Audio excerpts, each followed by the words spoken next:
31페이지 정가정 보도록 하겠습니다. 정가정은 고려가요이기는 한데 고려가요는 평민문학이죠. 근데 얘는 작가가 나와 있어요. 정서라고. 고려 의종 때 쓰여진 것이 너무나도 확실하기 때문에 고려가요에 넣기는 하지만 일반적인 고려가요의 형식과는 큰 차이를 보이고 있습니다. 오히려 이 작품 같은 경우는 고려가요의 형식보다는 향가의 형식과 유사성을 보이고 있어요. 고려가요의 형식은 사문보, 분연체, 후렴구 이 세 가지가 고려가요의 특성인데 이 정가정 보면은 우선 분연되어 있지 않습니다. 단연 형식을 취하고 있고요. 후렴구 없습니다. 그리고 음보도 사문보로 나누어 읽을 수도 없어요. 그러다 보니까 고려가요와는 형식상 차이가 있고요. 대신 식구체향가와 유사하다 그랬는데 식구체향가는 두 가지 특성이 있었죠. 어떤 특성?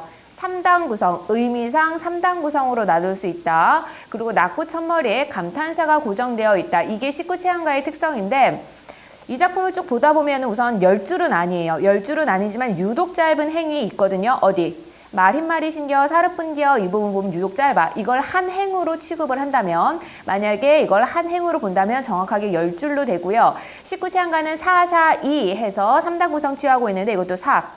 아라시리이다 우선 끝나죠. 그리고 4. 사르뿐겨 끝나죠. 그리고 마지막 2 해서 3단 구성 취하고 있고 낙구 보면은 낙구 첫머리가 님이인데 님이 앞쪽에는 감탄사가 없기는 해요. 하지만 마지막 행에는 뭐가 있어? 아소라고 감탄사가 들어가 있습니다. 그리고 혹시 이 님이 위에 아으라는 사르뿐디어 아으라고 되어 있죠. 이 아으를 밑으로 넘긴다면 낙구 첫머리 감탄사로 보일 가능성도 있어요. 그러다 보니까 어쨌든 낙구 부분의 감탄사가 아소를 보던 아니면 아으로 보던 감탄사가 있다라고 확인할 수가 있거든요. 그래서 식구체향가와 유사한 성격을 보이고 있어서 이 작품 같은 경우에는 여기에서는 나 비평문과 같이 출제가 되었기 때문에 문제가 쉽게 나오긴 했지만 보통은 얘는 식구체향가, 뭐 창기파랑가라든가 그런 다른 작품들과 연관되어서 나올 수 있다는 특성이 있어요. 그리고 식구체향가의 특성이 뭐에 영향을 주었어? 시조의 형식에 영향을 주었다고 보죠. 우리는 시조 형식에 영향을 주었기 때문에 이 작품이 형식상으로 뭐랑 엮어서 나올 가능성도 있어요. 시조와 엮어서 나올 가능성도 있어요. 그리고 내용면으로는 이게 우리나라 최초의 유배문학이거든요. 유배문학이고 임금과 신하와의 관계를 님이라고 하면서 사랑해 주소서 하면서 남녀 간의 사랑처럼 표현을 하고 있어요. 이런 걸 뭐라 그래? 충신연주지사라 그러죠. 우리나라 최초의 충신연주지사이면서 우리나라 최초의 유배문학이에요. 그러다 보니까 조선시대 가사 작품 중에서 유배 가사와 연관을 시킨다거나 그게 아니면 정철의 삼위인곡, 송미인곡 같은 작품 보면은 임금과 신하와의 관계를 사랑하는 연인과의 관계처럼 표현을 했잖아요. 그래서 정철의 작품과 연결시켜서 나올 가능성도 있습니다. 정철의 삼위인곡, 송미인곡은 여기는 정가정의 영향을 받아서 창작되었다라고 보는 게 일반적인 설이거든요. 그러다 보니까 정가정은 내용상으로는 유배문학이나 충신연주지사와 그리고 형식상으로는 식구체향가 혹은 시조와 연관지어서 나올 가능성이 매우 큰 작품이라서 완벽하게 공부해 주셔야 됩니다. 내 님을 그리자와 그리아와 운이다니 산접동세 난 이스타요이다. 우리가 중세국어 공부하면서 현대국어에서는 선어말어미, 높임을 나타내는 선어말어미 뭐만 남아있어요? 주체 높임 선어말어미 시만 남아있었죠? 근데 중세국어에서는 주체 높임 선어말어미 시, 샤, 객체 높임 선어말어미 잡, 삽, 그리고 상대 높임 선어말어미 이가 있다고 했습니다. 그래서 중세국어에서는 높임을 나타낼 때 선어말어미를 두루두루 많이 활용을 했는데 여기는 이 나와 있잖아요. 해석할 때 상대 높임법으로 하십시오체로 해석해 주셔야 됩니다. 그냥 편하려고 너네 막 요약해서 내용만 하지 마세요. 그렇게 해야 이게 경어체를 사용해서 대상에 대한 뭐 간절함을 드러내주고 있다라고 선지 나와 있을 때 너네가 찾을 수가 있으니까. 그냥 너네가 이게 상대 높임 선어말어미라는 걸 모르는 상태면 여기 어떻게 개오 쇼셔 때문인가? 이거 하나 나왔다 그래서 상대 뭐 간절한 어조 높임법을 통해서 긴가민가 한단 말이야. 그래서 정확하게 알아줘야 돼요, 얘들아. 내가 님을 그리워해 운이 산 접동세와 난 이스타요 이 있죠. 비슷합니다 하면서 하십시오체로 앞으로 해석해 주세요. 내가 님을 그리워해 운이 산 접동세와 내가 비슷합니다. 그 다음 생략된 말 있죠. 나를 모함하는 말이가 생략되어 있어요. 나를 모함하는 말이 아니며 거칠으신달 거짓말인 줄. 나를 모함하는 말이 아니며 거짓말인 줄. 아으 감탄사고요. 잔월 효성이 아라시리이다. 잔월 효성은 쓰러지는 달과 새벽 별은 알 것입니다. 알 것입니다. 너무 억울한 마음에 모함을 받아서 유배로 왔으니까 그 억울한 마음에 새벽까지 잠을 이루지 못하고 있나 봐요. 잔월 효성은 자연물이면서 화자가 느끼는 억울함이라든가 이런 것들이 굉장히 잘 드러나 있는 시간적 배경을 드러내주기도 합니다.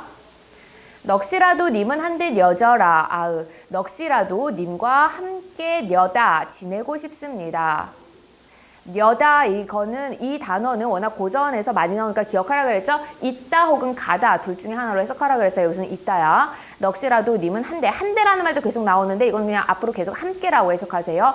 넋이라도 님과 함께 지내고 싶습니다. 아, 벽이더시니 뉘러시니까 벽이더시니 이 앞에도 생략된 말이 있어요. 제가 잘못이 있다고 내가 잘못이 있다고 우기던 이가 뉘러시니까 누구입니까? 내가 잘못이 있다고 우기던 이가 누구입니까? 이렇게 해석이 가능하고요.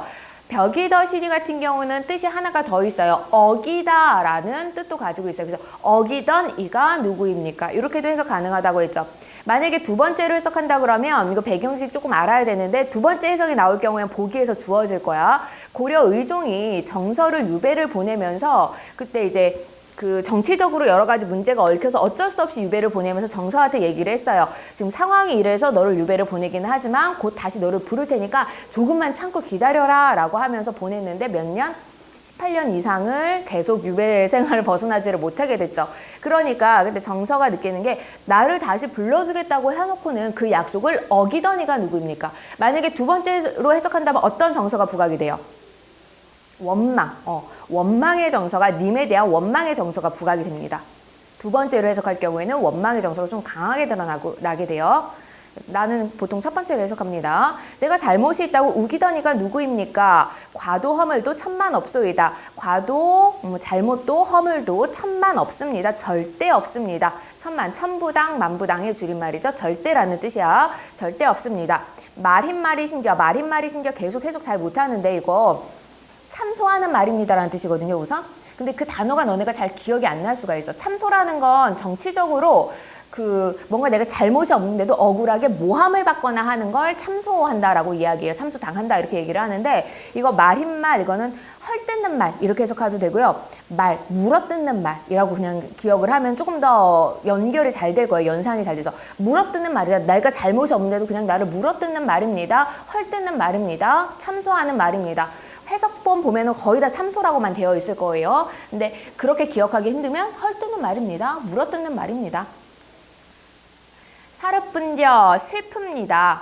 슬픕니다. 아, 님이 나를 하마 잊으시니까 님이 나를 벌써 잊으셨습니까?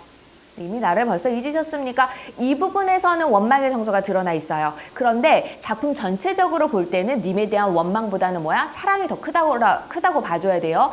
원망이 있느냐 없느냐를 따졌을 때는 원망이 일부 드러나 있긴 하지만 우리는 항상 정도로 따져야 되잖아. 선지관에서 연관성을 봤을 때 더 틀린 게 있으면 원망 나와 있다라고 해도 그거 틀렸다고 볼 수도 있는 거예요. 항상 선지관의 연관에 더 초점 맞추세요. 아소 님아 님하 님이시여 도람 다시 들으샤 들어서 내 말을 다시 들어서 나를 괴오쇼셔 사랑해 주소서. 아 님이시여 다시 들어서 내 말을 들어서 날 사랑해 주소서 하면서 작품 전체적으로 보면은 자신의 결백에 대한 호소와 연군 지정이 강하게 드러나 있습니다. 자신의 결백에 대한 호소와 임에 대한 그리움과 사랑 이게 주제로 찾아주시면 되고요. 표현상의 특징은 나는 뭐 많은 거 안 바라고요. 하나만 찾으면 됩니다. 뭐 찾을 거야? 감정이입 나와 있죠. 욕심 없어요. 나는 그거 하나만 찾아주면 그냥 괜찮아요. 산 접동새에서 접동새가 님을 그리워해서 온다라고 표현을 하고 있죠. 접동새는 그냥 지저귀는 것일 텐데 산 접동새는 객관적 상하물로서 화자가 가진 감정을 얘가 가진 감정이랑 동일하게 느끼고 있는 감정이입이 나타나고 있습니다. 그리고 나는 작품이 아니라 나는 비평문인데요. 이렇게 문학이 비평문이랑 같이 쓸 경우는 비문학처럼 읽어주시면 되고요. 난 딱히 볼 필요 없을 것 같아요. 넘어가서 1번 가의 A, E의 이해로 적절하지 않은 것은 A는 화자의 감정이입된 대상이다. 맞죠? B는 화자가 자신의 마음을 알아줄 존재로 삼은 대상이다. 맞죠? 별과 달을 자신의 결백을 증명해 줄 수 있는 존재로 나타내주고 있습니다. C는 화자의 결백을 표현했다. 천만 없다. 절대 없다. 나는 잘못한 것이 절대 없다. 맞고요. D는 화자가 임을 거부하고 있음을 보여준다. 님이 나를 벌써 잊으셨습니까? 라고 하면서 화자가 님을 거부하는 것이 아니라 나를 잊으셨어야 하면서 자신을 계속 어떻게 해주길 바라는 거야. 기억해주고 나를 다시 사랑해주길 바라는 그런 마음이 드러나 있습니다. 화자가 임에 대해서 어떻게 하는 거야? 걱정하고 있는 거예요. 님이 날 벌써 잊으셨을까봐, 자신의 존재를 잊었을까봐 걱정하고 염려하는 모습이 드러나 있지 거부하고 있는 것은 아닙니다. 이에서는 괴오소서 사랑해주소서라는 화자의 소망이 직접적으로 드러나 있고요. 2번 나를 바탕으로 가를 설명한 것으로 적절하지 않은 것은 맞는 선지 볼 필요 없을 것 같고요. 5번만 봅니다. 정과정에 현존하는 가사는 정서가 처음에 지었을 때와 표기 형태가 같다. 이거 왜 틀려요? 근거 찾아주세요. 그냥 틀려요 이거 말고요. 어느 부분 보면은 이게 틀렸다는 거 알 수 있어요? 정서가 원래 지었던 노래는 현재 남아있지 않아 정확히 어떤 양식인지 알 수 없다라고 되어 있죠. 원래의 형태는 남아있지 않다라고 되어 있으니까 비교 불가능합니다. 3번 보기는 악부시의 하나이다. 보기의 화자에 대한 독재의 반응으로 적절하지 않은 것을 잘 읽어보시고요. 답은 3번이죠. 가희 작가에게 충고를 아끼지 않고 있다라고 했는데 충고하는 거 나와 있어요? 충고는 어떻게 해보렴? 어떻게 해라? 이런 거 나와 있어야 되는데 있어 없어? 없습니다. 추가 설명 필요 없을 것 같고요.